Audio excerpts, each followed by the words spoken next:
और दिल्ली की सियासत से जुड़ी एक बड़ी खबर आपको बता दें, आम आदमी पार्टी के विधायक नरेश बालियान गिरफ्तार किए जा चुके हैं। दिल्ली पुलिस की क्राइम ब्रांच ने उन्हें अरेस्ट किया है। एक्सटॉर्शन के केस में विधायक को गिरफ्तार किया गया है। विधायक पर पूछताछ में सहयोग नहीं करने का आरोप लगा है। नरेश बालियान को आज कोर्ट में पेश करेगी पुलिस और कोर्ट में पेश कर रिमांड पर नरेश बालियान को लिया जा सकता है। अब ये देखना होगा कि क्राइम ब्रांच की तरफ से कितने दिनों की रिमांड मांगी जाती है और कोर्ट की तरफ से कितने दिनों की रिमांड दी जाती है। एक्सटॉर्शन का ये केस है जिसको लेके बीजेपी की तरफ से भी कल एक क्लिप जारी की गई थी और उनका कहना था कि जो आम आदमी पार्टी के विधायक है वही एक्सटॉर्शन रैकेट को चला रहे हैं।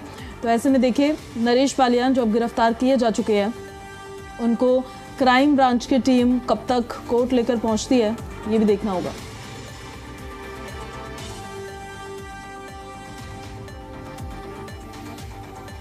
और इस खबर पर ज्यादा जानकारी के साथ हमारे सहयोगी शिवम प्रताप सिंह दिल्ली से हमारे साथ लाइव कनेक्ट हो रहे हैं।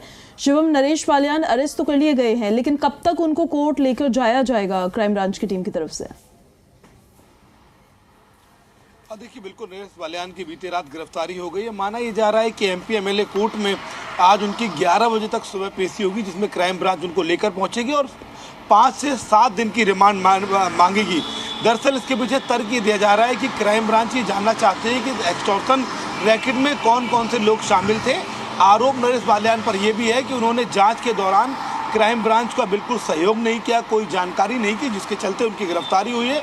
आज सुबह 11 बजे के आसपास एमपी एमएलए कोर्ट जो राउज एवेन्यू है वहाँ पर नरेश बालियान की पेशी हो सकती है और क्राइम ब्रांच इस पूरे मामले में 5 से 7 दिन की रिमांड मांगेगी, ताकि इस पूरे नेक्सस का पता लगाया जाए और ये भी पता किया जाए कि बीते 1-2 साल से जो राजधानी दिल्ली में बड़े बड़े व्यापारियों को वसूली के कॉल आ रहे हैं, क्या वो सभी मामले इससे जुड़े हुए हैं।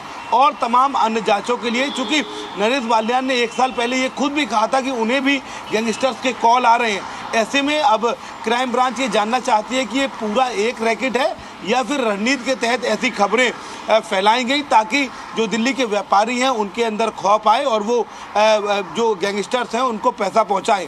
आज 11 बजे के आसपास जो सूत्र हैं वो ये दावा कर रहे हैं कि राउज एवेन्यू के एमपी एमएलए कोर्ट में नरेश बालियान की पेशी हो सकती है।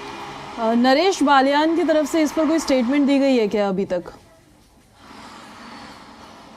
देखिए, नरेश बालियान की तरफ से इसको लेकर कोई स्टेटमेंट नहीं दी गई है, लेकिन आम आदमी पार्टी के सांसद संजय सिंह ने बाकायदा इसको लेकर बीजेपी पर गंभीर आरोप लगाए। उन्होंने कहा कि चूंकि दिल्ली में चुनाव है, ऐसे में आम आदमी पार्टी के विधायकों पर एक के बाद एक केस दर्ज किए जा रहे हैं। दिल्ली में चूंकि कानून व्यवस्था बेहद खराब हो गई है, सीएम अरविंद केजरीवाल गृह मंत्री अमित शाह पर हमलावर हैं। इसी के चलते बीजेपी जानबूझकर लोगों को भ्रमित कर रही है, उनके विधायकों को डरा रही है, जेल भेजा जा रहा है ताकि आम आदमी पार्टी के विधायक टूटकर बीजेपी के साथ खड़े हो जाए। हालांकि इसको लेकर नरेश बालियान का कोई आधिकारिक वर्जन नहीं आया, लेकिन कल जब बीजेपी ने ये ऑडियो जारी किया था जो कपिल सांगवान और नरेश बालियान की बातचीत का है, तब जरूर नरेश बालियान ने ये ट्वीट किया था कि वो इस ऑडियो के खिलाफ कोर्ट जाएंगे क्योंकि ऑडियो फर्जी है। हालांकि शाम तक इसकी दिल्ली पुलिस ने तस्दीक कर ली और उसी के आधार पर नरेश बालियान की गिरफ्तारी हो गई।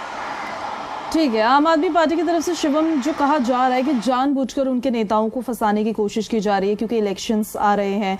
इससे पहले भी कई मैटर्स को लेकर हमने देखा, चाहे करप्शन के चार्जेस लगे हो आम आदमी पार्टी के बड़े नेताओं पर, लंबे वक्त तक वो जेल में रहे, उसके बाद जमानत पर बाहर भी आए हैं, अभी तक ट्रायल भी शुरू नहीं हो पाया।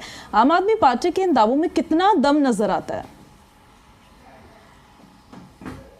देखिए, पूरे मामले में दिल्ली पुलिस की क्राइम ब्रांच जांच कर रही है और बाकायदा किसी को हिरासत में पुलिस शक के आधार पर ले सकती है, आप और हम सब जानते हैं, लेकिन जब तक कोई ठोस सबूत या फिर अहम दस्तावेज दिल्ली पुलिस के पास मौजूद नहीं होंगे, एक विधायक की गिरफ्तारी करना वाकई मुश्किल है। चूंकि अगर बिना ठोस दस्तावेज और सबूतों के बिना गिरफ्तारी हो जाती है तो आज जब कोर्ट में पेशी होगी तो न सिर्फ रिमांड मिलना मुश्किल है बल्कि कोर्ट इस मामले में कड़ी फटकार भी लगाता है।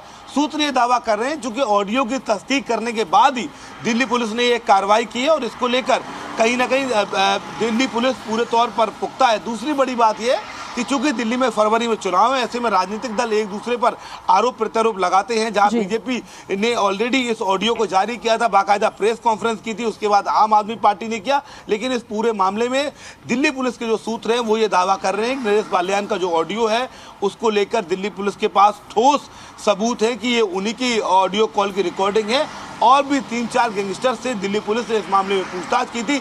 जब उन सभी का एक पूरा नेक्सस तैयार हुआ तब इस मामले में नरेश बालियान की गिरफ्तारी हुई है। माना यह जा रहा है कि आज जब क्राइम ब्रांच इस मामले में रिमांड पर नरेश बालियान को लेगी और कोर्ट से ये कोशिश करेगी कि 5 से 7 दिन की रिमांड मिले, उस दौरान दिल्ली में इस नेक्सस को खंगाला जाएगा।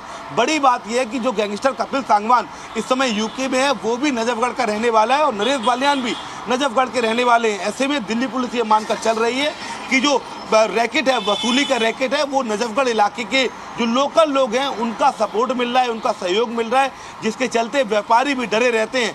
इसी रैकेट का खुलासा करने के लिए और क्या कोई बड़ा सफ़ेद पोश चेहरा इसमें इन्वॉल्व है, क्या सियासत के लोग इसमें इन्वॉल्व हैं जिनकी वजह से जिस व्यापारी से या जिस भी व्यक्ति से वसूली होती है वो डर जाता है? क्योंकि अगर आप ऑडियो सुने तो ऑडियो में ये साफ नजर आता है कि जब कपिल सांगवान ये कहता है कि क्या मैं उस व्यापारी को फ़ोन कर लूँ, आप मामले को डील कर लेंगे, तब जो दूसरी आवाज़ है वो ये कहती है आप फ़ोन करिए, हम बात कर लेंगे। ऐसे में दिल्ली पुलिस को इस बात का शक है कि एक पूरा नेक्सस इस मामले में काम कर रहा था। जिस व्यापारी को कॉल आता था उसको नेता फोन करके समझाते थे कि आप पैसे दे दीजिए, आपकी जान को खतरा है, और जैसे ही पैसे ट्रांसफर होते थे उस सभी के बीच बंटवारा होता था। इस पूरे मामले का खुलासा करने के लिए आज क्राइम ब्रांच बाकायदा कोर्ट से यह आग्रह करेगी कि 5 से 7 दिन की रिमांड दी जाए और उसके बाद इस मामले में अपडेट मिले।